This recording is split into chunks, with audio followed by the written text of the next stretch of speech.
जय माता दी फ्रेंड्स। कहा जाता है कि सभी व्रत में से एकादशी व्रत बहुत ही फलदायक और शुभ माना जाता है।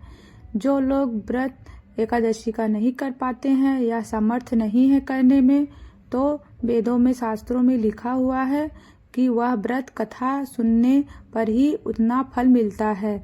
इसलिए चलिए आप लोग को हम आज जया एकादशी व्रत की कथा सुनाते हैं। बोलो हरे कृष्णा हरे राधे।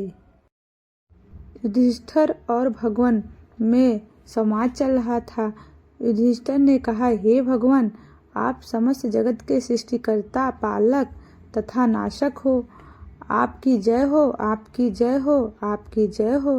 हे प्रभु, अब आप कृपा कर इसी माह के शुक्ल पक्ष वाली एकादशी का नाम और उसकी कथा का वर्णन कीजिए। तब श्री कृष्ण भगवान जी कहते हैं, हे राजन, इस एकादशी के नाम जया एकादशी है।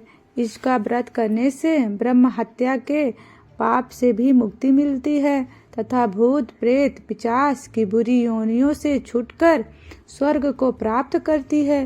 हे युधिष्ठिर, इस संबंध में तुम्हें एक कथा कहता हूँ जिनका वर्णन ब्राह्मण पुराण में किया गया है। एक दिन इंद्र नागलोक में राज्य करता था।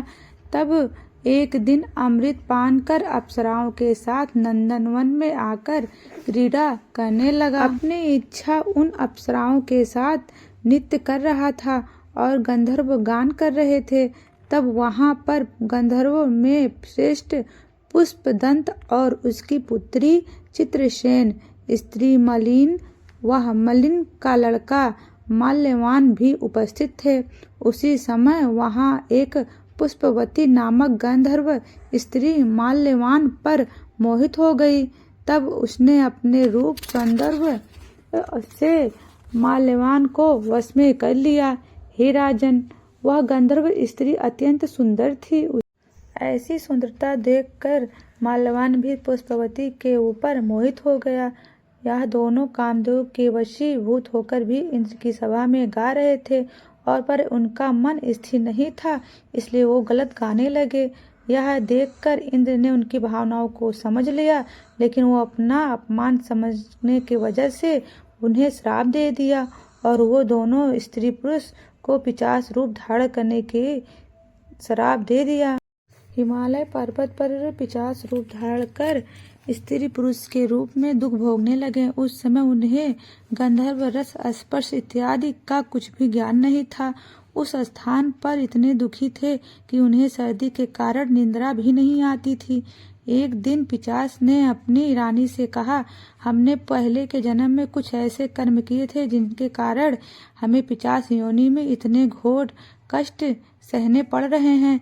इसी प्रकार वे दोनों अत्यंत दुख रहते हुए स्थान पर जीवन व्यतीत कर रहे थे। तब माघ मास में शुक्ल पक्ष की जया एकादशी का दिन आया। उस दिन देव योग से इन दोनों ने दिन भर ना तो कुछ खाया और न ही कुछ पाप वाला कर्म किया।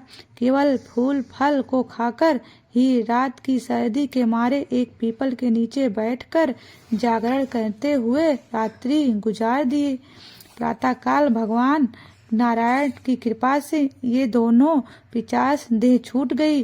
अत्यंत सुंदर देह गंधर्व और अप्सरा का धारण कर लिया। दोनों सुंदर रूप धारण करके नागलोक गए और नागलोक में इंद्रदेव से नमस्कार किया। तब नमस्कार करके इंद्रदेव जी ने पूछा कि तुम ऐसे देह से कैसे छुटकारा पा गए। मूल्यवान बोला, हे देवेंद्र, भगवान विष्णु की कृपा और जया एकादशी के व्रत के पुण्य से हमारी यह पिशाच देह छूट गई। यह सुनकर इंद्र ने कहा, हे माल्यवान, एकादशी व्रत करने तथा विष्णु की कृपा पात्र होकर पिशाच देह त्याग कर तुम दोनों पवित्र हो गए। अब तुम पुष्पवती के साथ रहकर विहार करो। हे युधिष्ठिर, इस जया एकादशी के व्रत करने से मनुष्य बुरी योनियों से मुक्ति पाकर स्वर्ग को प्राप्त करते हैं। इसमें तनिक भी संदेह ना समझो।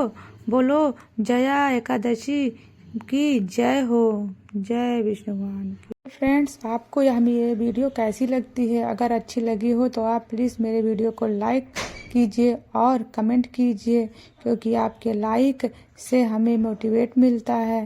धन्यवाद।